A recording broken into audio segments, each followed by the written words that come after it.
வணக்கம். காலை நேர பிரதான செய்திகளின் ஊடாக நர்மதா சிறையில். முதலில் தலைப்பு செய்திகள். யாழில் கோர விபத்து, பரிதாபமாக பறிபோன உயிர்.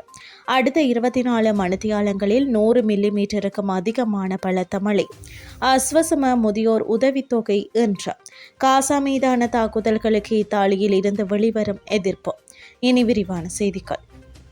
அஸ்வசமா பயனாளி குடும்பங்களின் இம்மாதத்திற்கான முதியோர் உதவித்தொகையும் இன்று பயனாளிகளின் வங்கிக் கணக்குகளில் வரவு வைக்க ஏற்பாடுகள் செய்யப்பட்டுள்ளன. இதனை நலம்புரி நன்மைகள் சபை தெரிவித்துள்ளது. யாழ் சாவகச்சேரி A9 வீதி நுணாவில் கிழக்கு பகுதியில் இடம்பெற்ற விபத்தில் இளைஞர் ஒருவர் உயிரிழந்துள்ளார்.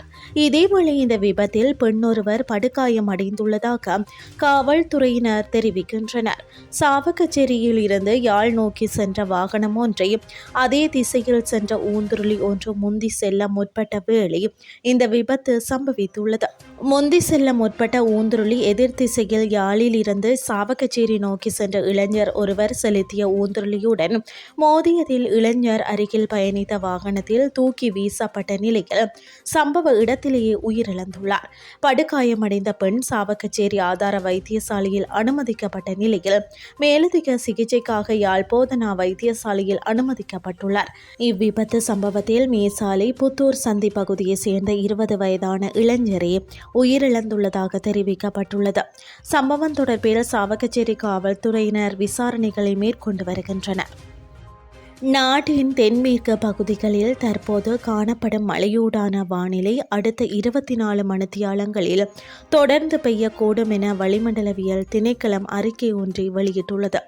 மேல் சப்ரகமுவா மற்றும் வடமேல் மாகாணங்களிலும் காலி, மாத்தறை, கண்டி மற்றும் நுவரெலியா மாவட்டங்களிலும் சில இடங்களில் 100 மில்லிமீட்டருக்கும் அதிகமான பலத்த மழை பெய்யக்கூடும். வடமத்திய மாகாணங்களிலும் மாத்தளை, மன்னார் மற்றும் யாழ்ப்பாணம் மாவட்டங்களிலும் மழை பெய்யக்கூடும். மத்திய மலைநாட்டின் மேற்கு சரிவுகளிலும் மத்திய வடக்கு, வடமத்திய மற்றும் வடமேல் மாகாணங்களிலும் திருகோணமலை மற்றும் கம்பாந்தோட்டை மாவட்டங்களிலும் அவ்வப்போது மணிக்கு 40 தொடக்கம் 50 கிலோமீட்டர் வேகத்தில் காற்று வீசக்கூடும். பலத்த காற்றினால் ஏற்படும் ஆபத்தை குறைக்க தேவையான நடவடிக்கைகளை எடுக்குமாறு பொதுமக்களை வளிமண்டலவியல் திணைக்களம் கேட்டுக்கொள்கிறது. இனி வெளிநாட்டு செய்திகள். காசா பகுதி மீதான தாக்குதலுக்கு எதிர்ப்பு தெரிவித்து இத்தாலிய நகரங்கள் மற்றும் துறைமுகங்களில் போராட்டங்கள் முன்னெடுக்கப்பட்டன. இதன் காரணமாக பல துறைமுகங்கள் முற்றிலுமாக முடங்கியுள்ளதாக வெளிநாட்டு ஊடகங்கள் தெரிவிக்கின்றன. ஜெனோவா மற்றும் நேபல்ஸ் போன்ற முக்கிய துறைமுகங்களில் பாலஸ்தீன ஆதரவாளர்கள் துறைமுக வாயில்களை அடைத்து போராட்டங்களை முன்னெடுத்து வருகின்றனர். அந்த போராட்டங்கள் இத்தாலியின் பொருளாதாரத்திலும் தாக்கத்தை ஏற்படுத்தியுள்ளதாக அறிய முடிகிறது.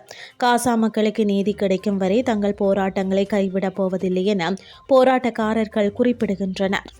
இத்துடன் செய்திகள் யாவும் நிறைவடைகின்றது. அடுத்த இரவு 8:30 எதிர்பாருங்கள். நன்றி.